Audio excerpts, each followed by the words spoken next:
Welcome to 500 Doors, your real estate podcast. All righty, welcome back to 500 Doors. I am super curious today because Matin, you are the very first person that I've had on the show from Philadelphia. And as soon as I saw Philadelphia come across our intake, I'm going, ooh, the Philadelphia story. Is there any truth to that? But I've watched one too many movies. But I'm Mhm. excited because this is like you're the first from this region. And I'm dying to know more about what makes it such a great place to live. But let's first start with who you are and the markets, because you have multiple markets, because you're actually a broker owner versus like myself. I'm just a real estate agent. You know what, there is no just in that. That's a full-time lifestyle choice. But you're a broker owner, so you actually have far larger responsibilities in multiple markets. So I'm going to turn this over to you. Who are you and what markets do you serve? Sure, appreciate it, and definitely happy to be here. Appreciate being the first from Philadelphia, so definitely an honor there. Thank you. But yeah, so long story short, I was born and raised in and around the Philadelphia area. I went to college out here. I actually got my real estate license when I was 18, and it was before the great financial crisis. So, all the lending guidelines were very relaxed. So I actually started buying real estate right when I got my license when I was 18 years old. No doc loans, all that kind of stuff, all that excitement. But I got my license when I was 18. I went to college at Drexel University. I went for a dual degree in civil and architectural engineering. I continued my real estate investment and career all through college, graduated college, and then I got a job as a full-time civil engineer. And I was a project manager for 8 years actually after college. But all throughout, I was still growing my real estate business, growing my real estate career. And then, like I said, after 8 years, I got to the point where, my real estate business was way too busy. I was a top producer and my engineering career was getting very busy. So I had to kind of make a decision. Hey, I'm kind of killing myself here. I need to pick one or the other. And at that same time, Remax actually approached me to open a franchise because I was, the kind of person they were looking for as far as, experience, history, all that kind of stuff. And I opened a Remax franchise in around 2015. And since then we've grown the business to have 50 realtors roughly. We also have a very large property management business. Thousands of units under management with a team there. We also have a mortgage business, and we also do construction and development. And we're actually ranked in the top 5% of MLS, Bright MLS, which is the biggest MLS in our country, in the United States. So definitely, we've been growing very fast, very busy, and comes with a lot of pain and gain and all that kind of stuff. But it's definitely been a great ride. All I can say is wow. Yeah. I didn't get that vastness as to your service offerings just on the intake form. I am and it was fun. It's I just got back from interviewing the founding partners for the prefabricated building initiative here in Canada. And I am curious as to, so you've got mortgage, construction, but you have an architectural background, engineering and civil engineering. Um, I'm going to ask you, this is totally off script. As anybody who's watched several of these episodes know, you're going to know this is a little off script, but I feel like I have somebody that actually could really contribute some insight to this. What do you think, coming with all of your vast experience in education, knowing that we are in a housing crisis globally, what are some of the things you think that we should be looking at to create solutions for the housing crisis? Yeah, so without getting political, I do think a big piece of it is regulation is a big part of it, and affordability. Just like anything, there's supply and demand, and thinking about, okay, what controls the supply? It's regulation to be able to build, it's construction costs, it's interest rates. Surprisingly affects the supply because a lot of homeowners are holding on to their homes because they have lower interest rates. So there's a lot of factors that apply that affect the supply, and then what affects the demand is affordability. interest rates, the job market. All those factors affect each side, and it's that balance of affordability, jobs, lower interest rates, but also having enough inventory for the demand. Which I think a big piece of it is piece of it is interest rates. Bigger piece of it, I think, is the regulation allowing different districts to rezone the land. Right now, typically, if you have the typical zoning map for most areas is, you have a main commercial road, then right next to it, you have commercial and mixed use. Then next to that, the next layer is R3, which is high density. Then you have R2, which is, middle density. And then you have R1, which is low density. But allowing some of those, R2s to maybe become R3 or higher density. So you can have, instead of being able to only build in, for example, R1, you can only have a house per quarter acre or half acre. Maybe you can have two houses per quarter acre. That's plenty of land. So I think revisiting those zoning Yep. rules would be huge. Reduce regulation, reduce construction costs. I think all those will bring more inventory. And I think the demand side, there is definitely an affordability crisis. So that needs to be Oh, addressed. absolutely. I think the affordability crisis is globally. Like, I know that here in Canada, the very first home I sold for $137,000 here in Calgary, Alberta in 1990. Was that 99? Yeah, Mhm. 99.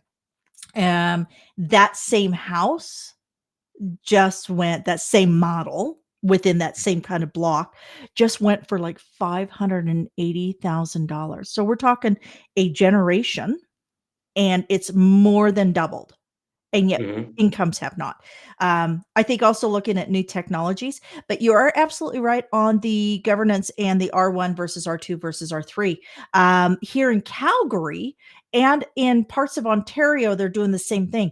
Calgary, Alberta, with 1 point I think it's like 1.7, 1.8 million people now.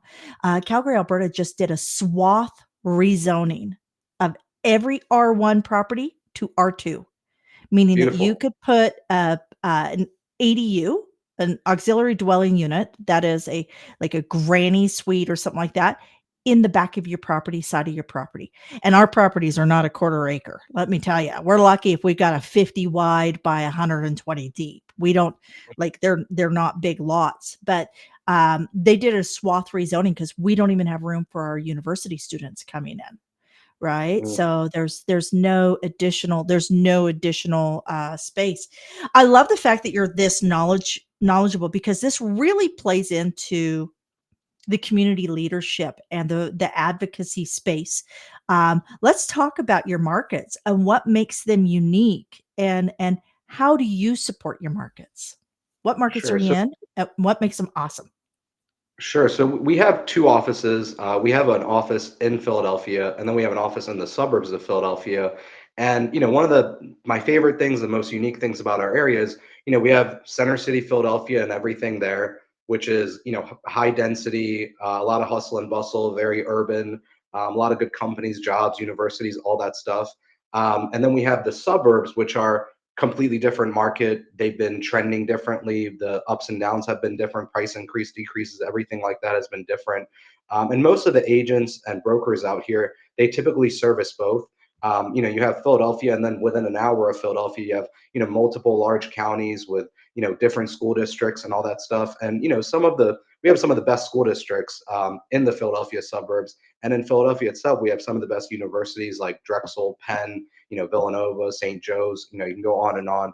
But there are a lot of good schools here, a lot of good high paying jobs, a lot of good companies, big pharmaceutical companies, big law firms, Comcast, all that kind of good economic growth is here. And we're very happy about it. And, one of my favorite things about this market is, I was around and experienced and doing a lot of business during the great financial crisis and went through all that.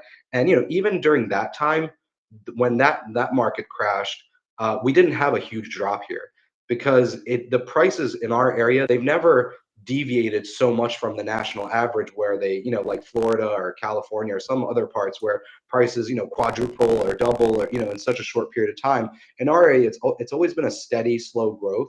And it's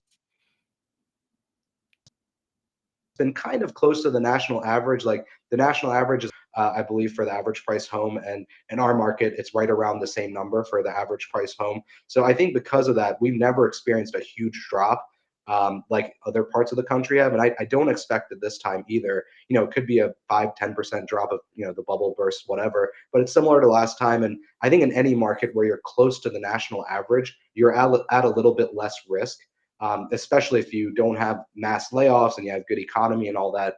I think you're kind of safer there. But yeah, we're in a great area, and to add a couple of more pieces to it, a lot of people don't realize Philadelphia, you can get to Manhattan, New York within an hour and a half. You can get to the Jersey Shore within an hour. You can get to DC within, less than 2 hours. Maryland right there. So and we have a major international airport, right in Philadelphia. So there is a lot of great infrastructure here. And, I don't know if it's global warming or what's going on, but we've also had really good weather, like unrealistic, unseasonable weather. It's been super warm. I want to say, right now it's probably 65 degrees outside, and a couple days last week it was 80. So it's been crazy. Yeah, you know what? I'm not, I'm holding my fingers because it has been like over 50, which sounds cold, but over 50 during the days here in Calgary. And typically this time of year, like typically our kids are trick or treating in parkas, and you just assume they have a costume on underneath. This year, all those little buggers are out running around, parka free, right?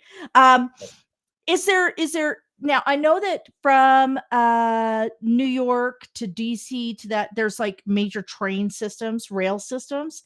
Is any of that applicable into the PA area, into Philly?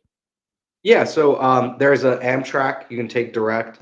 There's obviously PennDOT, SEPTA that you can take, anywhere in PA, Philly. There's a lot of good train stations all through the suburbs outside of Philadelphia and into Philadelphia. But you can take a bus to the Jersey Shore. You can take a train to the Jersey Shore. You can take a bus or train to New York, DC. So it's Amazing. great. Yeah. Amazing, because I'm finding that there's more and more young Americans, young Canadians that do not own vehicles, Mhm. and they're looking for, um, cities that have really good walkability scores, Mhm. and cities that offer a lot within their own back door, or accessibility to things, and that's something that, Philadelphia and Pennsylvania in general can offer. Is that correct? Yeah, for sure. And in Philadelphia, there's also a trolley. There's a good bus system. They also have a lot of bike lanes that they've been implementing all over the city. And I think the walkability is definitely great here. And they've been putting in a lot of new walking paths along the river. So it's been great. So, you know that community for me is very, very important. They say that 25% of people surveyed now no longer know who their neighbor is, which I just think is kind of sad. It's a sad statement on where we are moving in this world, this very disconnected, disjointed. And as real estate agents, we have this unique position within the market to actually connect communities. What are some of the things that you do individually, or that you have brought forward in your brokerage, that you encourage other agents to do to really contribute back to communities? Sure. So it's definitely a wide range, and we can talk about that all day. But I think that a lot of the key things that we do participate in, wherever we have our offices. We participate in the local business community. We're part of the small business groups. We're part of the local, all those associations that are small business related. We're part of those, and they have a monthly meeting where we all go there. The local, laundromat and the restaurant owner, they're all there. We all get to communicate about what's good, what's bad, what's new, in the community, which is always great. Small business owners, I think, should be more united. So that's always been wonderful. But we also participate in, a lot of events, such as, there might be a 5K run. We'll have a table there. We'll host, we'll be a contributor there. There might, we also do like Toys for Tots, canned food drive, all those things to kind of help promote, community involvement. Also, they're all positive, charitable type endeavors. So we support all that kind of stuff. And then separately, we definitely encourage our office manager, for example. Once a week she goes to the local coffee shop, donut shop. For our meetings, we always go. to different local businesses to get, coffee, donuts, whatever we can to support local business. And, it's definitely tough to be an entrepreneur these days in this environment. So we do try to support as many local businesses as we can. We also support local sports teams. Like the local high school, local middle school. We might, so, help contribute to their jerseys or, all that kind of stuff. It's, good marketing, but it's also the right thing to do, in our opinion, giving back to the community and just being involved. And a couple other things that we're doing, our Philadelphia office actually relocated from Center City to slightly outside of Center City just because it was a more strategic location. But, just in that, we're going to have like a ribbon cutting party and, involve the community and all have a raffle and all that kind of stuff. So I think, all those things are important to kind of create cohesiveness in the community. I could not agree more. I think that over the last few years, we've all become so attuned to shopping online and such that we're out looking for the best deals. And the reality is the best deals are the deals that are made in your community. And our SMEs, our small medium enterprises, are the backbone of the economy. It no matter if we think it's Google or we think it's Amazon. The reality is those are vehicles, information vehicles, whatever. But the actual backbone of our community is businesses like yours, Mateen, uh, and the coffee shops, and we have a little bookstore that opened up here in Calgary.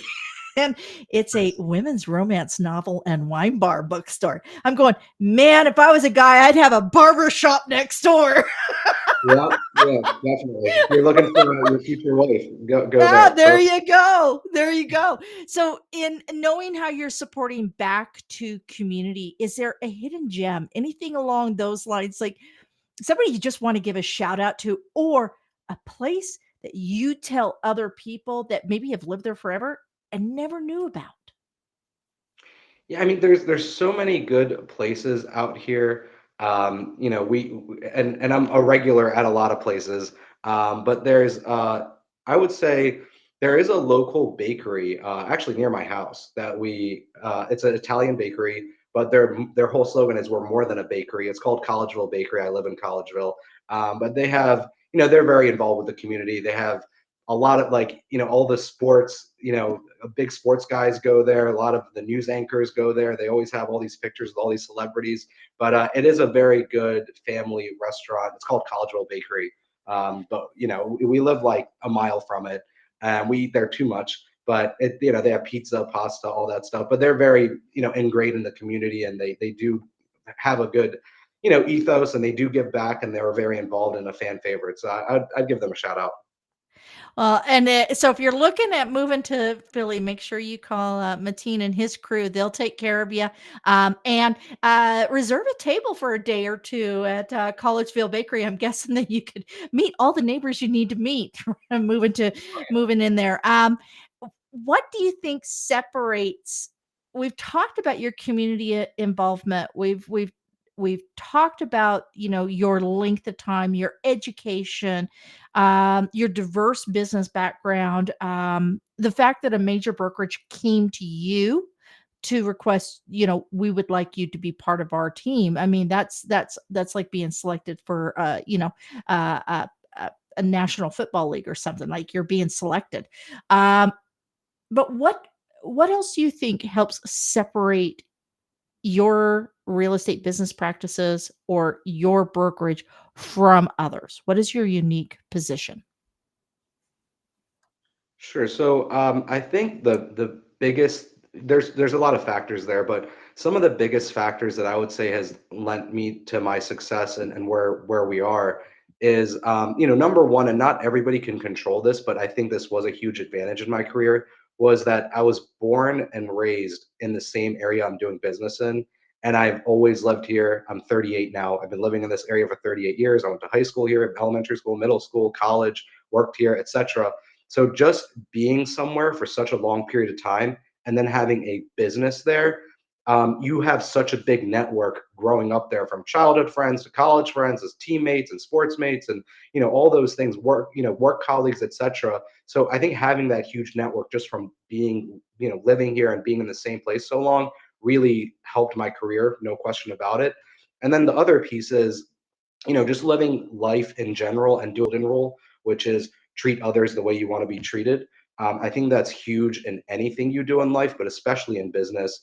And I think that that attitude has paid dividends. I can't tell you how many friends I've had that have come to me that said, "Hey, I want to buy this multi-million-dollar house," and of course, yeah, I'm going to make a big commission on it, but I would convince them to not buy it.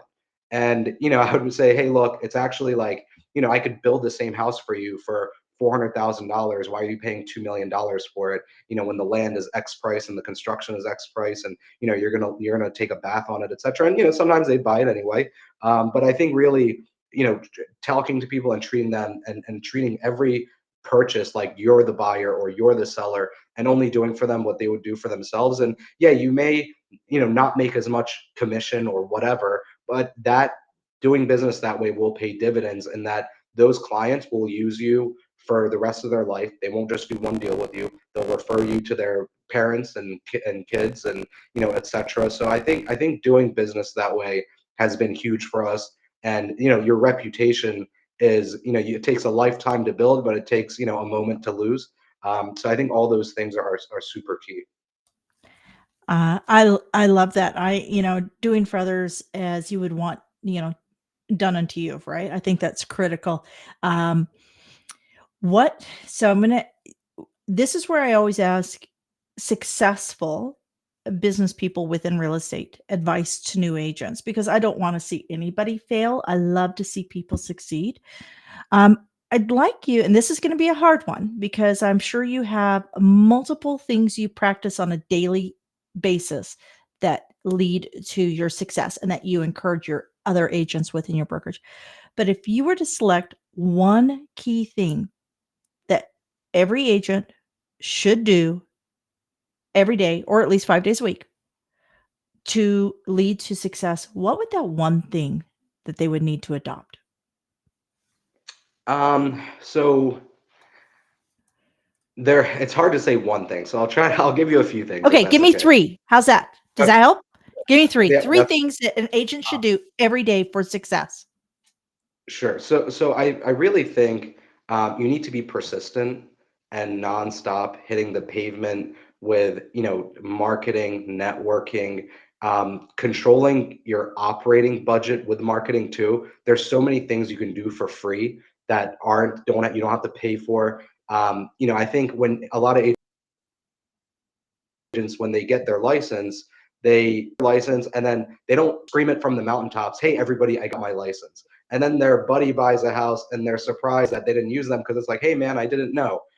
So I think super important, make sure everybody that knows you know that you have the license and you're in this business.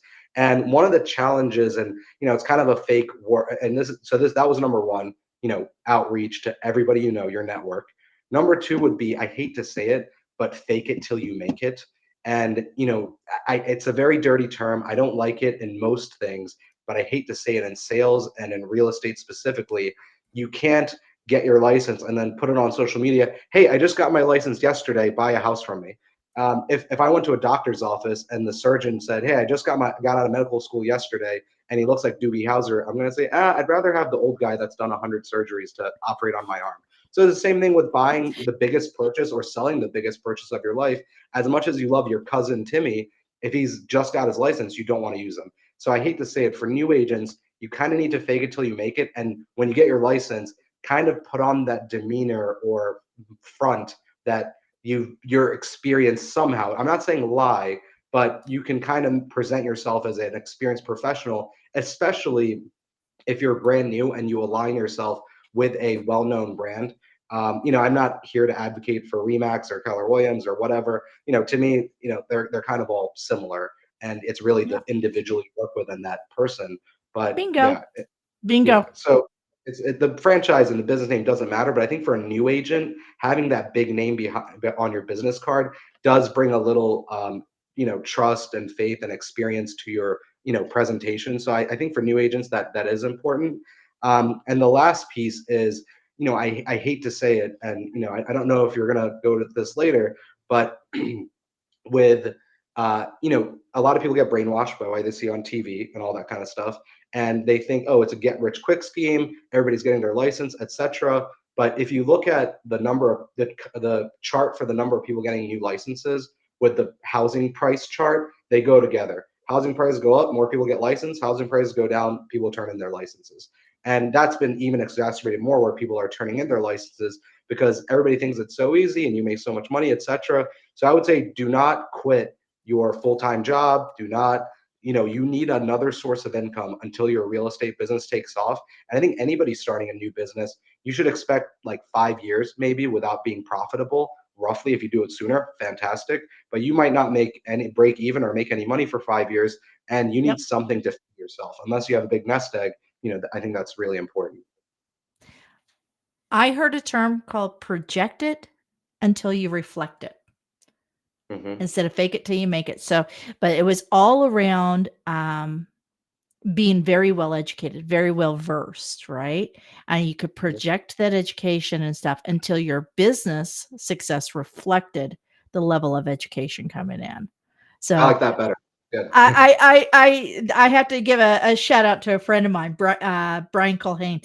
It was the first time I had heard it, and it's like, project it till you reflect it. I really like that, but it was Yeah. all around being a wealth of information, really educating, spending, you know, uh, an additional 2, 3, 4 hours a week Hmm. just researching, right? For sure. Just research, know what you're doing.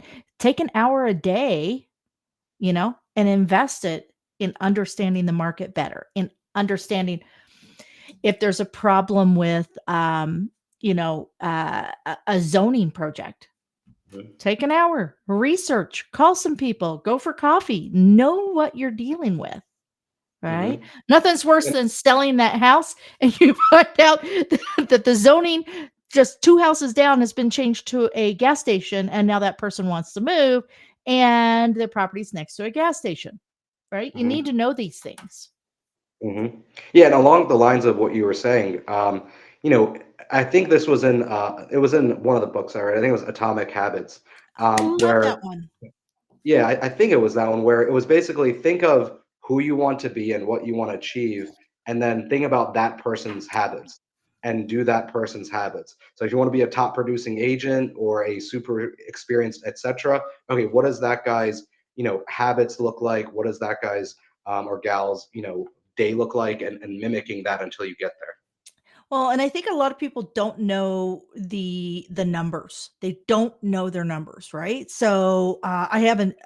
My son is coming into real estate here in Calgary, and so we sat here and we said the average real estate commission's 8,500. You're going to have a 20% peel off of that for brokerage fees and duties. Da da da da da. We're going to do all these numbers. Realistically, how are you approaching all of this? Past connections, future, like charitable volunteering, all these things. And how are you going to get this? So you have, if we're starting at zero, which he's not, he's starting with, I have a database that he's going to be working from. But if he's starting from zero, how do you project out based on reasonable investment, and we talk about like funnels, right? If you have a prospecting tool going, that cold leads generate less than half of 1%, warm leads are a 5% return. How are we doing this? And this is the, I think, the piece that nobody talks about, is creating almost like a pro forma. You're a business owner, you create a pro forma every year. You know where your business is going, you know what you need to do. There's no way you would be as successful if you didn't have all this in place. But I think that those are things that need to be brought down for the individual new agent, so they would know realistically that, oh, I'd love to sell, 12 houses in my first year. But the reality is, statistically speaking, based on their connectivity and their work and everything, that they're maybe looking at 8. And how do you take those 8 and leverage it to 16 the next year? And how do you take those 16? And that's where you're talking that 5 years. How do you create that 5-year path. Nobody's doing vision boards anymore. I love vision boards. Tony Robbins, Mhm. Jack Canfield, all the greats. Vision board. How do Mhm. you know where you're going if you don't have a roadmap, eh? Sure, of course. So you know what? I think you're somebody that I would pay to see you speak. I would come and learn from you. I think that you have a lot to offer, and I'm really grateful that you took time because I know that your time is very valuable. But you took time to come onto the show today because there's so many golden nuggets in here. I'd like to. Where can people reach out to you if they have questions about going into real estate, if they're in your market and they're looking for an informed and secure place to park their license and to operate, um, I guess, in a higher level of real estate where we don't need the fluff. I don't Mhm. care if you drive a fancy car. Can you properly close a house and ensure that that client will want to use our services again? Sure. Right? Yeah. So tell us I'm where they can find you, follow you. And do you have a YouTube channel? So we're actually gearing up to start. So at our new location that we just relocated our center city to, just slightly outside, the edges of Philadelphia. That office, we're actually building a studio in it. So the studio is Perfect. almost ready. It's going to be not specifically all about real estate. There will be some real estate nuggets in there, but it's going to be more of a, current events, reflecting with a couple guys, kind of, a bar setting kind of situation. It's going to be called Truth Serum Podcast. Play on words, Truth Serum with being at a bar. But it should be a lot of fun. And we would love to have you as a guest there. If we can do that, that would be awesome. So yeah, looking I think forward that to it. would be amazing. I am so looking Totally, forward to that. Um, totally. yeah, this is the reason I asked about a YouTube channel or something like that because you are a wealth of knowledge. I come onto the shows a lot, and don't get me wrong, I love great agents. Tony Ray Baker in Arizona, he actually owns a tourism trolley company, and sits on the tourism board and has 30 years at Remax himself. Wow. I meet these amazing agents, but sometimes I meet the leader like yourself, and I think that's actually where you come across, is that you have this wealth of business background, business education that parlays into real estate and brings it up a notch. And Thank you. so run through all of how we can meet you, reach out to you, and talk to you. Sure. So our website's plusrealtors.com. You can fill out a form and reach out to us there, learn more about us, our experience, awards, all that kind of stuff. You could reach out to us on Facebook. My name is Matin Hagar. Or you could look up our business page, Plus Realtors. Our franchise is actually called Remax Plus, but we have Plus Realtors as our name because there's another Remax Plus in New York. So we use Plus Realtors. And then, LinkedIn, Instagram, we're pretty much everywhere. But website's the best, or you could call, our office phone number, address, everything's on there. And also, hopefully, when we start our YouTube channel, you guys will check that out. Absolutely. You know what, Mateen, thank you so much for your time. And I just want to say, the one thing that Mateen talked about is do unto others as you would do unto yourself. So these golden rules, if you're one of the tens of thousands of people that are looking for new opportunities, places that they can plant their feet or grow a business, I think you should maybe talk to Mateen before you make a decision as to where you go, because I think I think Pennsylvania has a lot to offer, and especially with community drivers like Mateen and his crew, how could you go wrong? Until next time, thank you for joining us here at 500 Doors. I'm Kim Hayden, your host, and you know what?